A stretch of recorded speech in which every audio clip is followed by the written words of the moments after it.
Mata saya agak kabur lah. Lepas operation tu masih tak boleh nampak lah. Tetapi penglihatan, medan penglihatan tu nampak lebih jelas. Tekanan mata saya semakin baik lah selepas buat pembedahan glaukoma. Sebelum ni tekanan mata saya agak tinggi, lebih kurang dalam 40 bacaannya macam tu. Kemudian selepas saya gunakan eye vision ni, lebih kurang turun dalam 14 ke 15 bacaan. Hai, selamat pagi. Nama saya Muhammad Saiful bin Bahri. Saya pengguna eye vision lah. Eye vision untuk tempoh berapa? Lebih kurang dalam 2 bulan lah.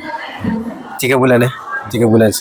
Selepas menggunakan eye vision ni, tekanan mata saya semakin baik lah selepas buat pembedahan glaukoma. Sebelum ni tekanan mata saya agak tinggi, lebih kurang dalam 40 bacaannya macam tu. Kemudian selepas saya gunakan eye vision ni, lebih kurang turun dalam 14 ke 15 bacaan. So sekarang ni saya maintain lah. Satu hari ambil berapa session? Untuk bacaan yang 13 atau 14 tu, saya ambil 4. Mana 2 pagi dan 2 malam. Dan lepas berapa lama boleh nampak improvement? Lebih kurang dalam sebulan lah. Sebulan lah. Sebulan. Sebelum ni mata saya agak kabur lah.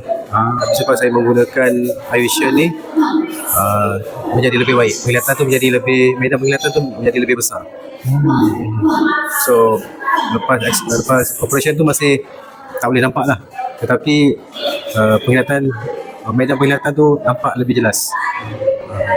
Itu saja. I see. Okay, thank you for sharing.